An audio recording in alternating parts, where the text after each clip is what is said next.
سلام البنات، ان شاء الله كامل تكونوا ملاح. بعد صلاة وسلام على رسول الله. وصفة اليوم تحلية البرتقال، تجي بزاف بنينه وسهله وخفيفه ورايحين تعطيو بزاف كون ما تجربوهاش. نبداو بالمقادير وطريقه التحضير.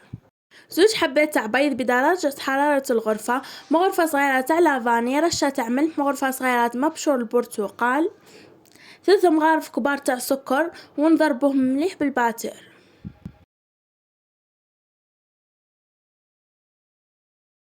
بعد ما ضربتهم مليح بالباتر راح نزيد 6 مغارف كبار تاع زيت، ما يقارب الى 4 كاس تاع زيت، ونزيد نضربهم مليح بالباتر، ونزيد نضيف عصير وحبة برتقال،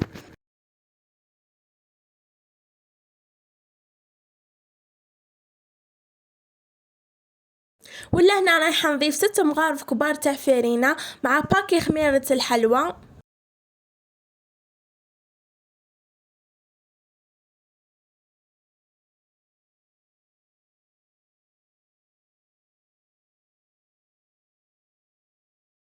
رايحه نضيف هذا خليط النواشف على 2 دفعات، ونخلط بلا سباتيل برك ماشي بالباتر باه ما يهبطليش الخليط.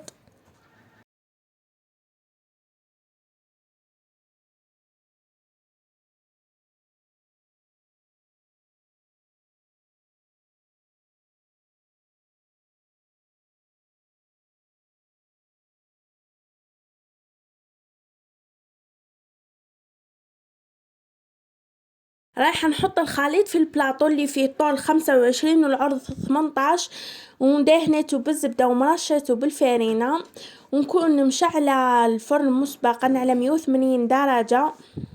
ولا هنا بعد ما طاب واخذه لون ذهبي رايحه نثقبها بالموس. لهنا رايحه نشرب بالكيكه باي عصير موجود في المنزل. انا شربتها بعصير موجود، ولا تحبوا تعصروا عصير برتقال وتشربوها به. لهنا رايحه نزيد الطبقه الثانيه اللي هي كريمه شانتي، كيس ونص كريمه شانتي وكيس ونص حليب بارد، نطلعهم مليح بالباتر.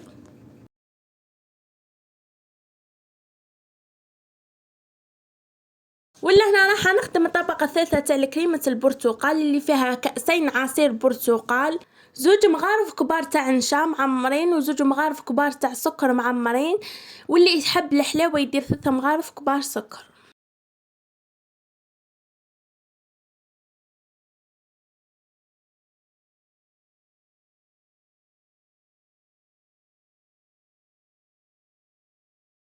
نخلطهم مليح بمضرب يدوي، ونزيد الكأس العصير الثاني، ونحطهم على نار هادئة حتى تعقد. بعد ما بردت الكيكة راح نضيف الطبقة الثانية تاع الشانتي،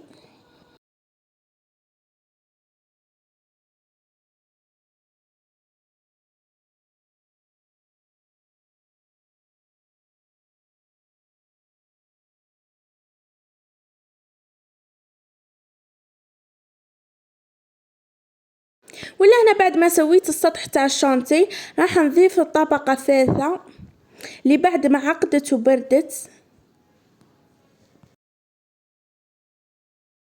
وهاي الكيكة راح نحطها تبرد. لهنا بعد ما بردت راح ندير لها تزيين خفيف اللي رايح يقعد اختياري. بقات لي شوي شانتي، درتها دي غزاست من الفوق، وقطعت البرتقال على شكل مثلثات ونزين من الفوق بيه.